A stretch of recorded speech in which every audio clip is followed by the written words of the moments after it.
The following episode features a historic article from the Nebraska History Magazine. This article may reflect the language and attitudes of its time, and while it offers valuable insight into the past, may contain expressions or viewpoints that are outdated or offensive by today's standards. Any outdated terms do not reflect the current views or perspectives of History Nebraska. Welcome to the Nebraska History Podcast. I'm your host, Chris Goforth. Each episode, we explore articles written and published in Nebraska History Magazine. On this episode, we look back at an article written in 2012 by Chris Rasmussen. Today, let's look back at the history of Todd Storz and the top 40 radio format in American culture. On the morning of June 25th, 1956, disc jockeys at the most listened to Omaha radio station, KOWH, broadcast that station employees had hidden 6 $10 checks inside books in the Omaha Public Library. When the librarians opened the doors at 9 o'clock, they found a long line of adolescents, it was summer vacation, to greet them. This mob, as the Omaha World Herald put it, rushed in and set to grabbing and swinging books, hoping to jar loose a prize. They destroyed 90 volumes while inciting chaos in the stacks. Station owner Robert Todd Storz later offered the tongue-in-cheek defense that the giveaway had actually been intended to encourage library patronage. Unconvinced, the library demanded and received compensation. During the confusion, a few treasure hunters had wandered over to a different bastion of respectable Omaha culture, the Joslin Art Museum. There, the director disarmed his enthusiastic guests by explaining that there were no checks behind the pictures or the furniture before adding, quote, "But I am glad to see you. We have some wonderful exhibits. Wouldn't you like to see them?" End quote. Deflated, but still on the hunt, the seekers left and took the beating around the bushes outside Central High School. Storz KOWH rose to prominence in Omaha using an innovative radio format that he, along with others, helped create. Top 40. Giveaways and treasure hunts represented just one aspect of Top 40 programming strategy. Vibrantly populist, crassly commercial, and undeniably young, the Top 40 radio format transformed the radio industry in the 1950s by broadcasting the best-selling records over and over again and delighting a new generation of listeners with memorably motor-mouthed disc jockeys. Along with a group of like-minded independent radio station owners, Storz recast radio for the television age and established a format that continues to influence American media. This article will look at how Storz developed the format and explain what Top 40 meant and means to American culture. The first section will examine Storz' innovations in station strategy and management, including the repetition of top-selling records, audience research, and his approach to young listeners that led to a recorded, music-driven format that was particularly suited for the post-war radio audience. The second section will chart the rapid spread of Top 40 and show how the format combined efficiency with excitement while commercializing all aspects of the broadcast. The third section will interpret the role Top 40 format played in American youth culture by focusing on Storz station giveaways and promotions. And finally, this article will speculate on Top 40's legacy in the radio industry, American popular music, and society. The radio formula that Storz developed in Omaha during the 1950s appears simple. Broadcast records rather than live performances. Pare down the weekly allotment of hit songs to no more than the 40 best-selling songs nationwide.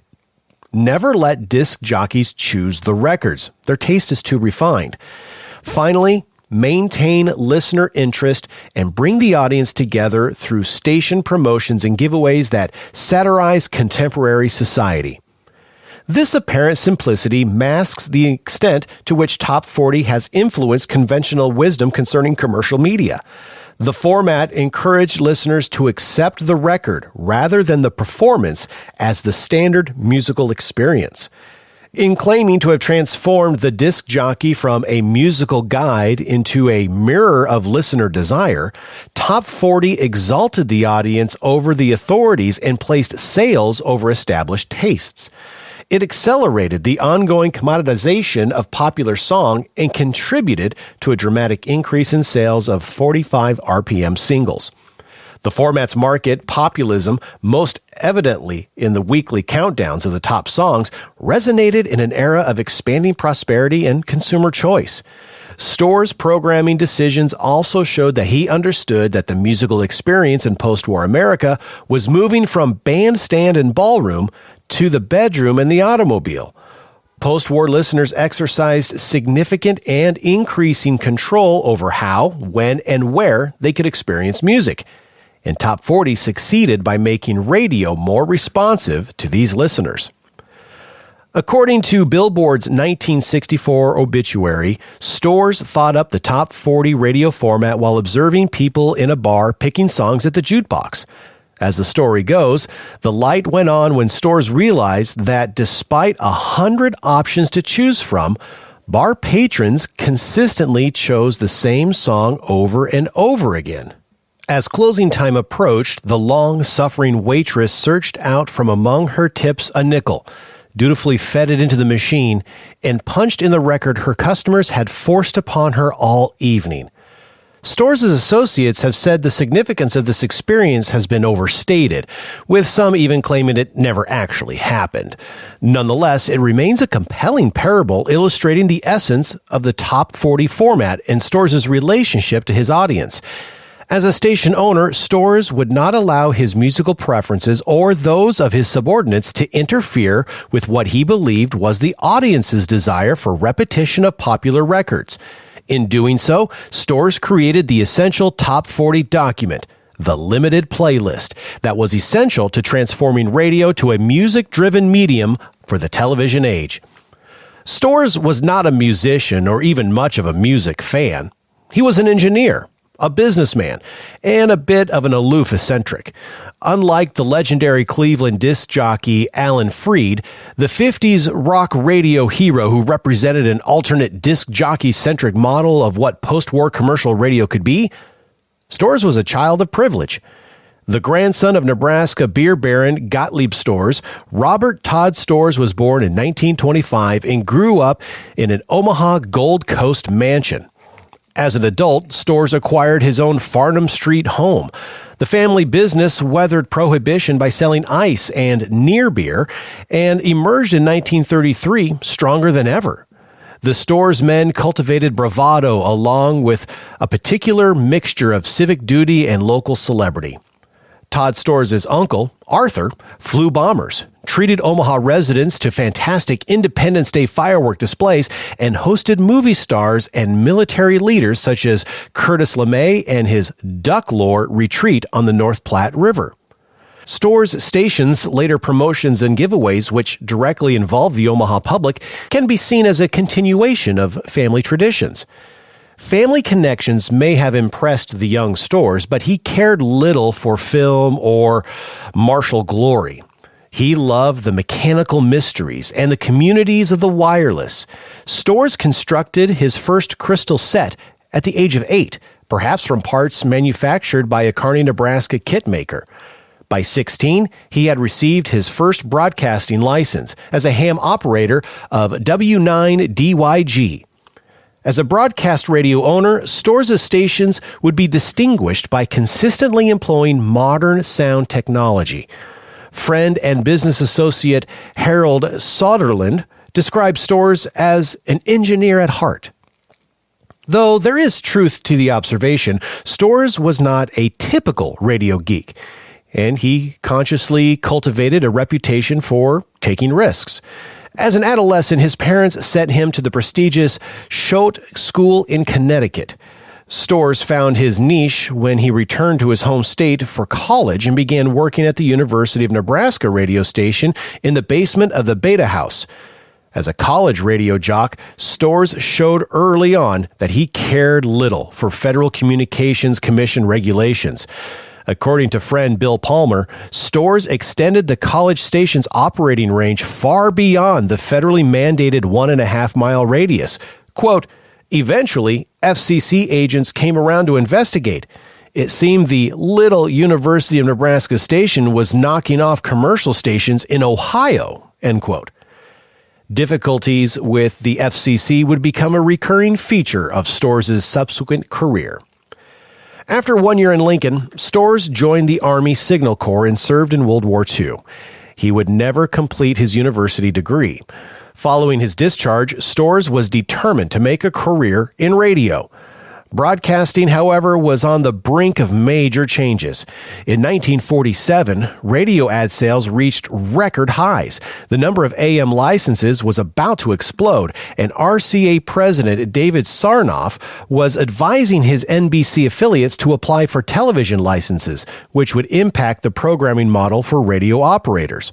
Sarnoff made clear that television would replace radio as the destination for national advertising, and the networks spent much of the late 40s and early 50s following his advice and transferring their talent, capital, and attention to this new medium. In 1945, the Federal Communications Commission decided to double the number of AM licenses from 1,000 to 2,391 over the next 10 years. Radio was to be more competitive than ever, at the same time that television would be reaping the lion's share of national advertising. The business environment had become a jungle for radio operators, but the new environment also opened up opportunities that Storz seized upon. With television siphoning off the live talent, radio truly became a music medium.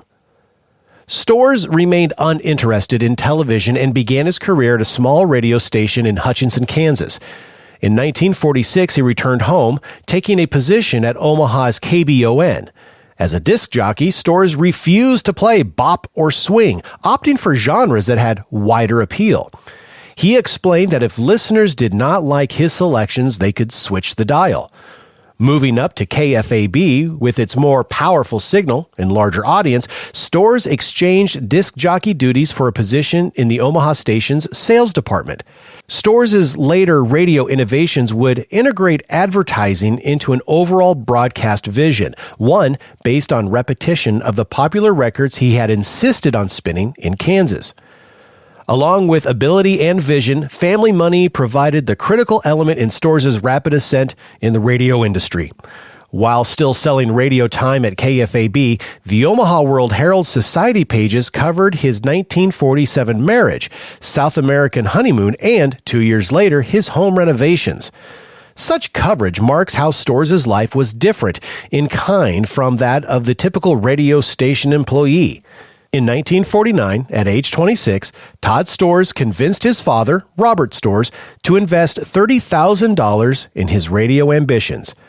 Todd had already mortgaged a farm in Iowa for $20,000 and had secured an additional $25,000 bank loan that, when combined with his father's contribution, allowed him to purchase a daytime-only Omaha radio station with old facilities and a poor signal. The two men created the Mid-Continent Broadcasting Company when they purchased KOWH along with its FM partner, KOAD, from the Omaha World Herald. Recalling his days at the University of Nebraska, Storz set about improving KOWH's technical capabilities and expanding the signal's reach. This time, however, he filed for an FCC permit for 1,000 watts.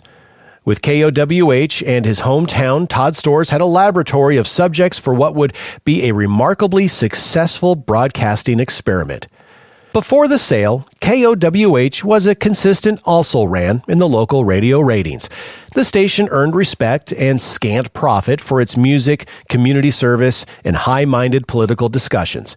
In 1944, it won a prestigious George Foster Peabody Award for Town Meeting of the Air, a program that the station claimed, quote, presents distinguished authorities upon important topics, end quote. The new owner, however, would display limited desire for Peabody Awards, to say nothing of the opinions of distinguished authorities. Quote, Storz Radio was interested in one thing and one thing only: audience, and more audience.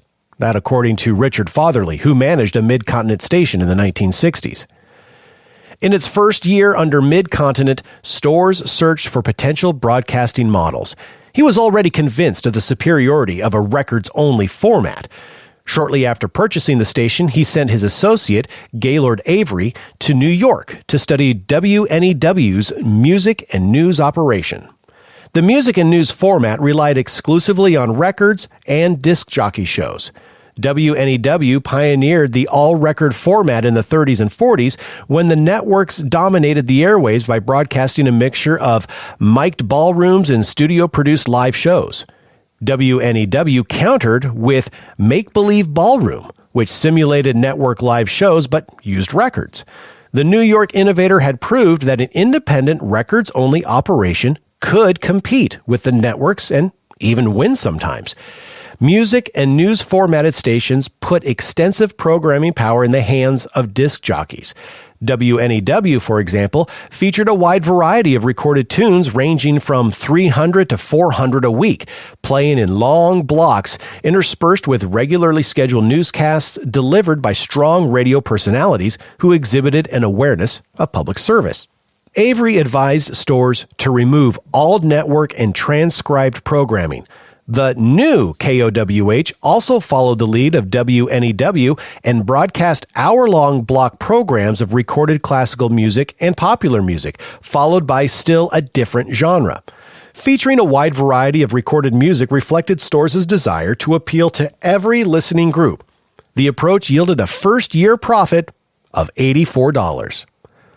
Along with his chief lieutenant, George Bud Armstrong, Storz spent the next 2 years developing a standardized, almost mechanical format. They took the jukebox as their model. Lee Barron worked at KOWH in the 1950s and remembers Storz and engineers, quote, dickering around with a jukebox so we would play records continuously, end quote.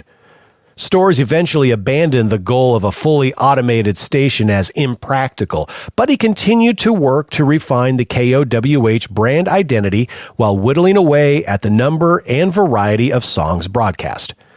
Storz looked to record sales to find the most popular songs. He avoided the national charts of top-selling records, such as ones printed in the recording industry trade magazine Billboard. Even if the rating method was free of fraud, Storz felt these charts addressed an abstract national record-buying public, not the Omaha listeners that he passed on the street. Storz sought his own data sources, drawing critical information from local jukebox operators and record store owners. 7 or 8 local record stores agreed to report sales of new albums. The store owners hoped that the additional airtime would send more record buyers into their stores.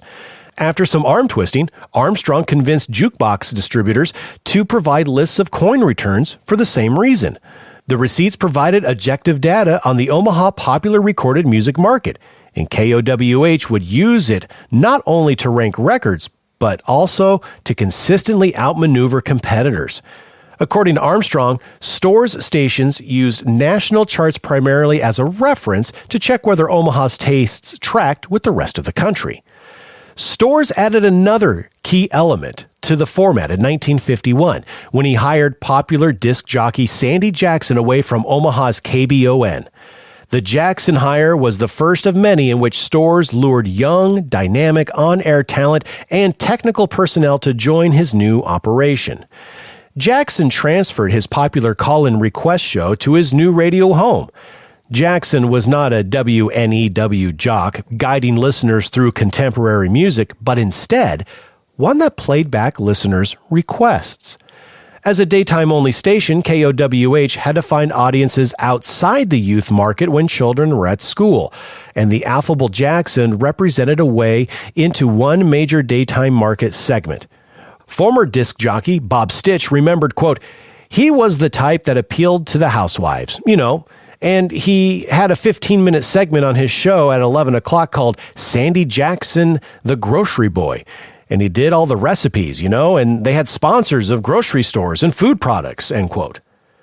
Storz would use evidence of big audiences during the day to convince advertisers that KOWH appealed to more than just the kids. Storz and Armstrong combined the record requests by Jackson's callers with their own data to create the playlist. The records on the playlist would become the foundation of the next week's broadcast. Storz and Armstrong then factored in the records Jackson spun with a second list of 10 songs made from an analysis of record stores' receipts and the jukebox statistics. This gave them a base of about 20 songs from which the disc jockey would mix in occasional pop standards from the library. As Storz and Armstrong watched their improving position on Hooper ratings, the two moved to purge even the occasional pop standard from the station's broadcasts. The progressive winnowing of the playlist and the relentless repetition of the top-selling records paid off. By late 1951, the station had established itself as competitive in the Omaha market, even capturing first place in the rating share from time to time. Even at this stage in its development, the younger set, not housewives, proved the most influential segment of KOWH's audience. Mid-Continent National Broadcast Director Bill Stewart said that Storz believed that young people set the musical tastes for the wider listening audience. KOWH, he reasoned, could capture adults by retaining hit records on the weekly playlist past their peak popularity.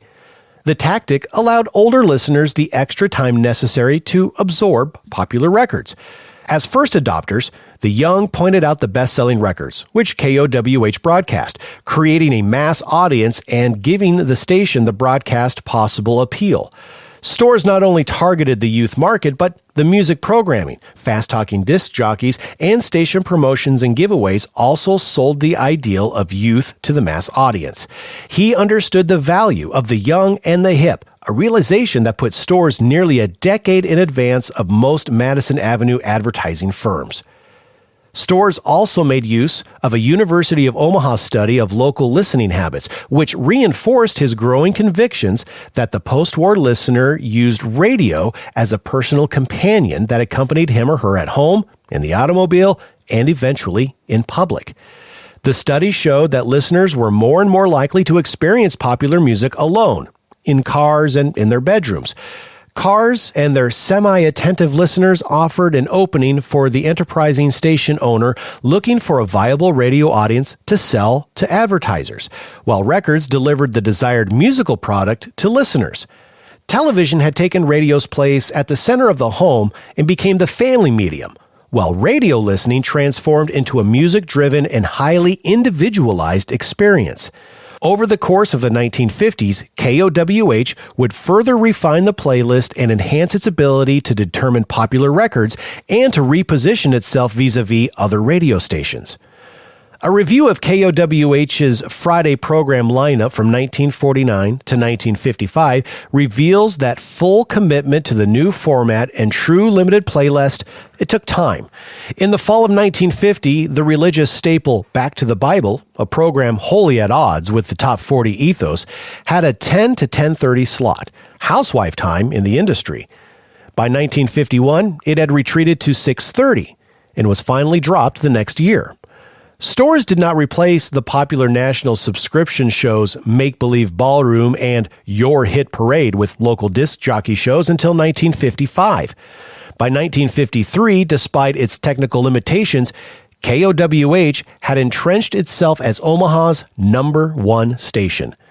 In 1956, the year rock and roll broke nationally, 39% of Omaha sets were tuning in, a staggering figure for any station.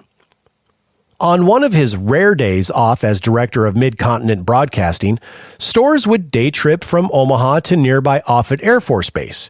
At the headquarters of the Strategic Air Command, where the nation's nuclear strike force awaited orders to attack the Soviet Union, he found the most amazing sounds.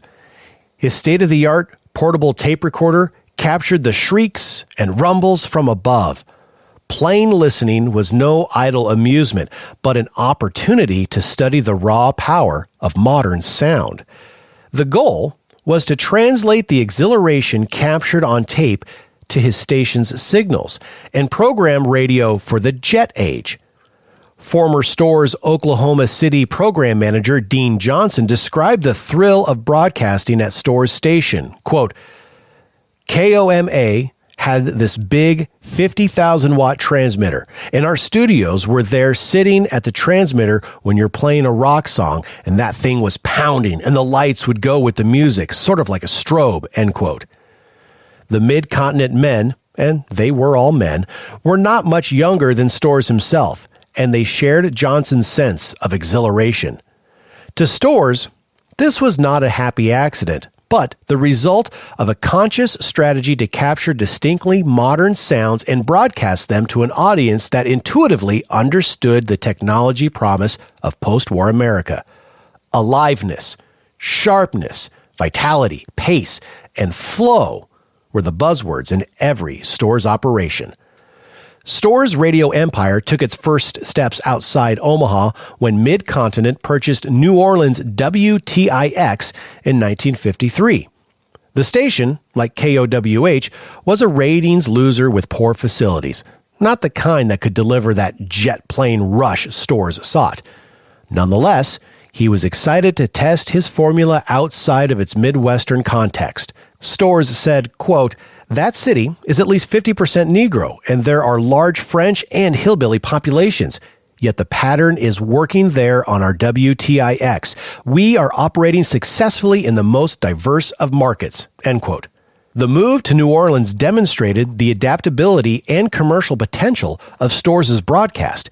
His radio empire would grow to 6 stations, one fewer than the maximum allowed under FCC regulations at the time. Imitators, however, would number in the hundreds. WTIX instituted some of the changes made in Omaha, calling itself the new WTIX, using promotions and giveaways and cutting all network connections. WTIX ended the week with a countdown of the week's most popular 40 records. Though the countdown gave the format a name, in and itself, it represented nothing revolutionary. The New Orleans ratings leader and WTIX rival, WDSU, broadcasted a weekly top 20 countdown show in between soap operas. WTIX station manager Bud Armstrong recognized that the music got a much bigger audience than the soaps and decided that his station should broadcast an uninterrupted countdown. Armstrong added 20 songs so that WTIX's countdown came on earlier and ended later than its rivals. Riding the countdown, the new WTIX climbed from the bottom to number 1 in the New Orleans market. Storz did not trust the power of his format alone and wasted little time in selling the station, keeping the call letters and upgrading to one with modern facilities and equipment. When possible, Storz sought big signals and state-of-the-art sound technology, but early in his career, necessity had forced him to work with what was available. In 1954, Mid-Continent acquired 10,000-watt WHB in Kansas City with a signal that reached listeners across 6 states. The acquisition gave Storz the tools with which he would refine his format and standardize his sound. At WHB, Storz engineers created Top 40's sound, one heavy with reverb that resembled the sound on popular rock and roll records, while the networks of the 1930s and 1940s went so far as to ban affiliates from broadcasting recorded music. Storz stations worked consciously to make the relatively brief live segments of their broadcast sound like the records. Where the network conventional wisdom had been that listeners wanted to, quote, be there, end quote, Storz knew that listeners wanted radio to be with them. The shift in the musical experience was profound and paved the way for listening styles of subsequent decades. Storz and his Kansas City staff developed the WHB sound both through new equipment and by making in-house technical innovations. Many of the most popular rock and roll records of the middle 1950s made extensive use of echo chambers. The chief engineer at WHB, Dale Moody, used components from a Hammond organ and created an apparatus that provided the studio with a sonic atmosphere, heavy with reverberation.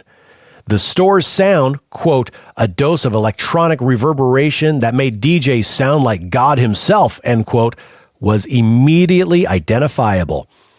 By 1950, the station became an echo chamber to the latest musical phenomenon when it switched to an all-rock playlist. Quote, WHB became the tuned-up, revved-up version of all they had learned in Omaha and in New Orleans, end quote. That according to former WHB program manager Richard Fotherly. Other stations across the country adopted the format or developed it independently. Critics observed that Storz and his brethren succeeded because they targeted weak markets. Quote, they were sitting like clay pigeons, end quote, said one such critic that noted Omaha and New Orleans. Quote, he'd get killed in New York, end quote. The distance from the coasts, however, had also been what allowed Top 40 to take shape. The lack of radio competition and relatively inexpensive entry cost proved crucial by giving station owners the room in which to experiment. Geographically, it helped Top 40 take root in Middle America before moving out in all directions. Storz' Mid-Continent purchased major stations in Minneapolis, Oklahoma City, St. Louis, and Miami, while selling the group's weak sister, founding station KOWH. The conservative publisher of the National Review, William F. Buckley Jr., purchased KOWH for $822,000, more than 10 times Storz' investment. Despite the sale, Mid-Continent's headquarters remained in Omaha, except for a brief time in Miami in the early 1960s when Storz moved operations. Storz was preeminent within the group of Top 40 station owners. He was the first, and his stations instructed others, particularly the station group owned by Plow Pharmaceuticals. Similar to Storz in New Orleans, the Memphis market in which Plow operated WMPS possessed a wealth of musical talent, both on record and in person. Station manager George Plumstead, along with a group of Plow personnel, made a pilgrimage to Storz WHB in Kansas City. The Plumstead group admired the consistency of sound and asked endless questions about playlists, charts, and other Top 40 essentials. Upon their return, the managers reprogrammed WMPS and within months did the same with Plow's 4 other stations. All group owners, despite various programming differences, shared the format's basic tenets. First and most important was the limited playlist. Storz stations developed the true limited playlist in 1956. 40 records was an approximation, but generally stations did not exceed this number and tended to stay below it. The program manager made all playlist selections, determining the audience's desire based on available charts and surveys. This could be a hard bargain for some disc jockeys to accept, as Armstrong recognized when he related his favorite dictum, quote, "About the time you don't like a record, Mama's just beginning to hum it. About the time you can't stand it, Mama's beginning to learn the words. About the time you're ready to shoot yourself if you ever hear it one more time, it's hitting the top 10, end quote. Though not active in programming, the disc jockey was to exhibit a distinctive personality, revealed in short bursts of chatter in the delivery of news headlines and weather updates, or in listener call-ins and station promotions. Most of all, he provided the bridge between the songs and the commercials, which consumed 18 minutes every hour. KOWH disc jockey Bob Stitch remembered spinning altered records called shorty tunes. Station engineers created a shorty tune by deliberately shaving precious seconds, sometimes over a minute, from a record. Shorty tunes allowed the station to sell more advertising while tricking listeners into thinking that they were hearing more records. Stitch said that when Top 40 stations received a record over 3 minutes in length, it went to the production room for choice edits. Everything on Top 40 stations was a commercial. The songs advertised for the recording industry, the jingles did the same for local businesses, and giveaways for the station itself. Top 40's dominance of the radio market did not last into the 1970s. Other formats, including rock and freeform, emerged on the FM dial at the end of the 1960s to shake up the Top 40 status quo. Stations adhering to the new formats did not, however, challenge Top 40 dogma. Though FM rock stations' more colorful proponents may have believed Top 40 had become a, quote, rotting corpse stinking up the airwaves, end quote, those same stations hewed to a records-only approach. They simply preferred cuts from long-playing 12-inch records, which were selling in even greater numbers over the single-oriented 7-inch 45s. FM rock stations, whatever the vague political leanings of their late 1960s jocks, retained a Storz-like commitment to market populism. Freeform disc jockey and counterculture figure Tom Donahue explained in Rolling Stone in 1967, quote, "Where once Top 40 radio reflected the taste of its audience, today it attempts to dictate it, and in the process has alienated its once loyal army of listeners," end quote. To its hard rock critics, Top 40 was not too commercial. Rather, it had failed to respond appropriately to the growing popularity of rock and roll long-playing records. Top 40 station owners were lame not because they made money, but because they were bad businessmen. Rock FM stations realized that the top 40 had successfully, quote, filled a void, end quote, in the late 1950s by targeting young and mobile listeners, and rock stations were responding to altered market conditions. In the top 40 format, Frank Sinatra's Strangers in the Night could follow Jefferson Airplane's White Rabbit. This juxtaposition might have been exciting, but for the generation that had gained ever greater control over their musical experiences, such eclecticism was just somebody else's music. As the record industry boomed and listening rooms popped up in dens, basements, and bedrooms across the United States, popular music became a form of self-expression. Listeners expected customized sonic environments, and on the radio, this led to a dozen of niche radio formats by the late 1980s. All of these, however, shared a common ancestor: Top 40. Todd Storz was one of post-war radio's most attentive listeners. When traveling to the markets where mid-continent owned stations such as Minneapolis or Oklahoma City, he would check into a hotel room and spend the day comparing the sound of his station to all competitors. Sitting alone in a nondescript room with a great variety of sonic options, Storz searched for the sound that would jump off the dial and demand his attention. If he did not find it, or worse, found it on a competitor's frequency, he would demand programming change. Minneapolis program director Steve Lubunsky remembered how Storz often surprised WDGY employees with unexpected visits to the station while out on one of his listening tours. Quote, "If he came to town, he would usually come a day or two ahead of when you thought he was coming, and he would do listening, careful listening. And then you would say, 'Oh, Todd, I didn't know you were here.' 'Yeah,' he would say, 'I've been listening. What's the matter with you guys? You don't have any promotions going on and you're playing all the wrong music.' He was interested in the product," end quote. Storz listened to his product alone.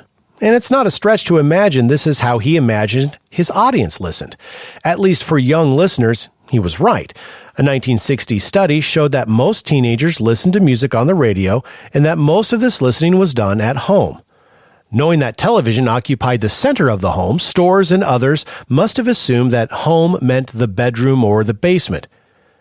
Compassionate radio forged an intimate connection with its audience, but Storz was aware that a simple turn of the dial could spell ruin for his station. With more and more top 40 outfits going on the air, Storz's obsession to distinguish his stations should not be surprising. That sympathetic listening was so central to doing this is revealing. The top 40 audience, as imagined by Storz, consisted of lone listeners searching for the most desirable sonic commodities and human connections. In addition to private space, listening alone in public had increased in the late 1950s. Transistors made for cheap portable radios, which had existed long before the transistor, but Bell Labs' innovation made them more convenient. Behavioral archaeologist Michael Schiffer has argued that the pre-war listener would have been more likely to share information, or in the case of musical listening, dance with fellow listeners, rather than to shield them off with headphones. Top 40 promotions and giveaways would take advantage of the privatized post-war listening style. The simultaneity of radio broadcast, however, connected isolated listeners around the sounds of hit records. If a national youth culture existed, Top 40 was located somewhere near its center. Top 40 station promotions and giveaways present the dual collective and private aspects of Top 40 listening style. These on-air rituals brought the abstract youth culture into being. Giveaways called on listeners to hunt for treasure, bail out jailed disc jockeys, ransack libraries, or even prepare for fake floods. They were often anarchic and impish and drew the scorn of authorities and the attention of advertisers. Prior to the hysteria that swirled around rock and roll and payola in the second half of the 1950s, promotions and giveaways were the most remarked upon aspects of the top 40 stations. By the 1950s, increasing rates of delinquency had become one of the central anxieties of the decade. Time magazine could not decide whether the disaffected youth of mid-decade were, quote, rebels or psychopaths, end quote. Given these two options, it should not be surprising that during the 1950s, the artifacts central to the emerging youth culture, including comic books, radio disc jockeys, and rock and roll, all came under congressional investigations. When a KOWH disc jockey called for listeners to storm Omaha's public library, he tapped directly into fears about post-war youth culture. Storz was, according to Time magazine, quote, the king of giveaways, end quote.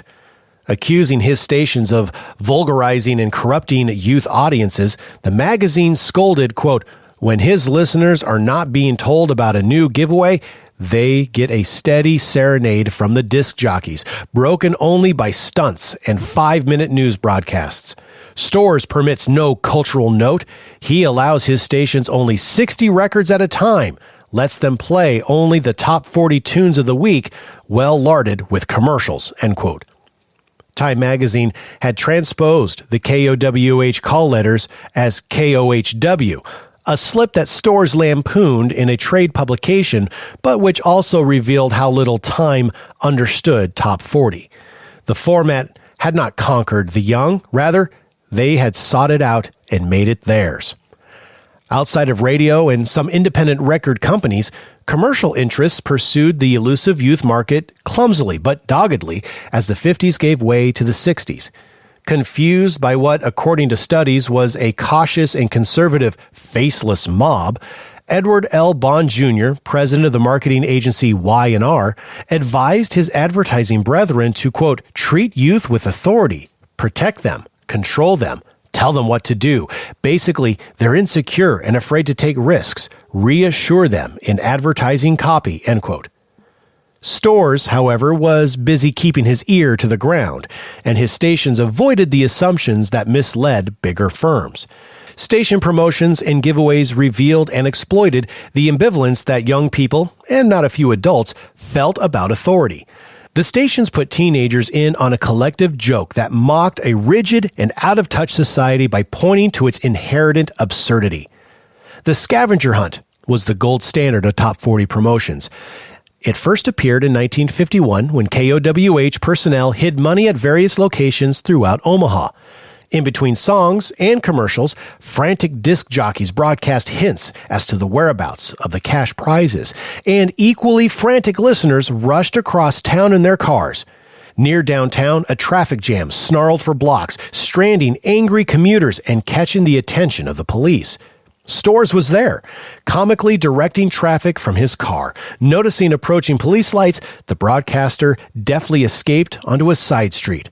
There, officers pulled him over and demanded, quote, do you want to stay on Farnham Street or do you want to go to jail, end quote. Playing hero to his listeners, Storz opted for the latter, where he was released on a minimal bond. Storz' ad man, Ken Greenwood, claimed the scavenger hunts were designed to generate negative publicity, and he remembers that mid-continent employees at Kansas City's WHB brainstormed new ways to achieve notoriety. Their labors produced a giveaway in which listeners trashed a section of Loose Park. The listeners had been in pursuit of an unfortunate turtle on which WHB employee had written the final clue to a cash prize. Greenwood recalled, quote, there wasn't a cattail left in that pond. It was just bedlam. The next day, the Kansas City Star came out with the headlines that said, local radio station closes ASPB bridge, or raises pandemonium in Kansas City, or something very, very tough story. We took that story, clipped it out, and used it to sell for at least the next year as perfect evidence of all the people who were listening to radio in their automobiles, end quote. The stunts not only created the impression that something was always happening on Top 40 station, they sold ads. Less than a year after Storz landed in an Omaha jail, disc jockey James O'Neill climbed in a tree in Omaha's Turner Park and began throwing money to the confused pedestrians below. Disc jockeys broadcast O'Neill's whereabouts and descriptions of his odd charity. A sizable and increasing aggressive crowd materialized, and as before, so too did a traffic bottleneck. Rary police hauled O'Neill off, and in response, KOWH broadcast pleas to its listeners to bail him out. Cars swarmed the central police station, and the streets became impassable. O'Neill refused to be bonded out, but he and KOWH had demonstrated the connection the station maintained with its audience. As with the Farnham Street treasure hunt, The money-throwing exhibition showed that automobile listeners were ready to join the fun whenever their favorite radio station invited them. Sometimes no cash prize was necessary for a promotion to be successful.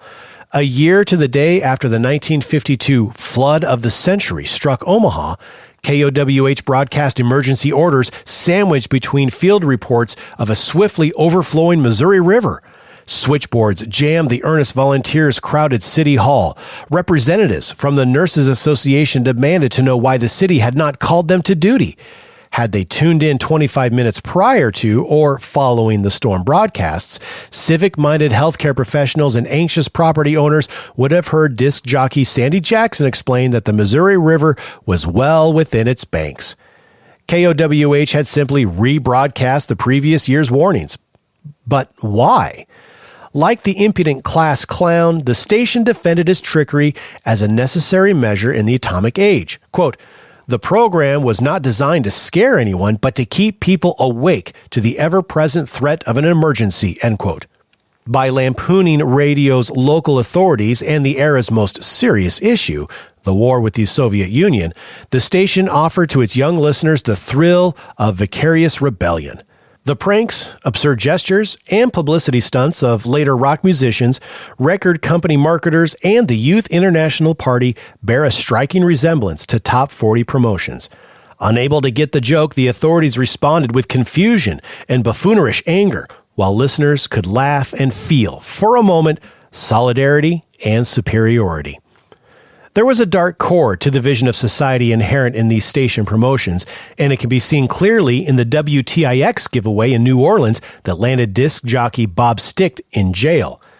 Sticht climbed a building and threw dollar bills at an intersection of Canal and Cardinale streets, yelling, "I hate money!" Down below, pedestrians hurriedly pocketed the bills, and the crowd grew. Nearby police had joined in and grabbed cash for themselves. The situation, however, spiraled out of control and fights broke out. The police arrested Sticht, though it remains unclear if they kept their dollars. WTIX broadcast that Bob Sticht was in need of bail money, which listeners promptly supplied. Sticht remembered the incident and Storz' strategy fondly, quote, "They brought the people in on everything," end quote. Storz exploited free-floating anxiety about cars, youth, and rebellion, knowing that controversy was an effective way of selling the station. Defending his methods from critics, he observed that, quote, "Radio stations are licensed by the FCC to serve in the public interest. Isn't it logical that if we have over 40% of the available audience, that we must be succeeding in upholding our obligation and commission to the public?" End quote. Storz' public bore no responsibility to serve the community or collective good. Radio was, quote, "a purely voluntary listening habit," end quote, in which individuals chose to participate. This voluntary habit connected individuals as consumers of shared sonic commodities, not as citizens and not as neighbors. Storz died young. He was 39 in 1964, and at the height of his success when an apparent brain hemorrhage claimed his life. In the years preceding his death, Storz had divorced his wife, changed Mid-Continent's name to the Storz Broadcasting Company, and relocated to Miami. Despite a ban on promotions at his Miami station, a ban the FCC had forced upon him as a condition of purchase, Storz' professional activities scandalized South Florida just as they had every other city into which he had ventured. "Booze, broads, and bribes," screamed a Miami headline following a Storz-organized 1959 disc jockey convention. Storz' ultimate legacy, however, lies not in Mad Men-esque rowdiness and certainly not in the pay-for-play payola scandal. Payola, in which record companies paid disc jockeys to spin their artist records, threatened not just the big record companies, but the entire Top 40 strategy. It broke a central tenet of Storz' philosophy by allowing the disc jockey to choose, or in this case be persuaded by outside forces to choose, the record, and thus increasing the possibility that unpopular songs would find their way onto the air, leading to a loss in market share. Mid-Continent managers enforced weekly playlists without input from disc jockeys and were closely monitored by Storz from Omaha. Rather, Storz should be remembered for his role in remaking the American popular music experience. The nature of this change can be glimpsed in the dance craze that swept the nation during the last years of Storz's life. The Chubby Checker record, The Twist, proved a freakish phenomenon, hitting Billboard's number 1 in 1960 and again 1962, making it a top 40 staple. The Twist, as a dance, was even bigger. The smiling checker happily twisted away many early 1960s afternoons with teenagers on the ABC television's American Bandstand. The dance required a few minutes to learn, a fair amount of space between the twister and anyone else, but not a partner. One could twist alone. By the mid-1960s, the twist had become passé among teenagers but continued to gain mainstream popularity. Adults, who had presumably learned to dance in the ballroom era when radio broadcast big bands live, were now moving to a recorded sound and performing a dance that required no one else but themselves. The dance grew out of the post-war listening style that Storz and other radio entrepreneurs had nurtured. Young people created the twist, the frog, and all the nameless, solitary deviations since, after first internalizing the values of the post-war musical experience they heard on stations like Omaha's KOWH. The radio industry, even as it further splintered listeners by genre and niche throughout the 70s and 80s, was and remains in the top 40 mold. Variety shows and live performances have not returned to commercial radio. While political talk has come to dominate the AM dial, it bears noting that some of the most popular conservative talkers have roots in top 40. Storz's creation and exportation of the top 40 format demonstrates that the mass media made national culture associated with the 1950s did not originate solely in Burbank television studios. It also shows how top 40 market populism was supple enough to adapt to the culturally, socially, and politically fractured times that arrived in the second half of the 60s and beyond. Thank you for listening to the Nebraska History Podcast. To learn more about Nebraska History Magazine, to listen to more podcasts, or to support our podcast by becoming a member, go to history.nebraska.gov/podcast. Until next time, I'm Chris Goforth.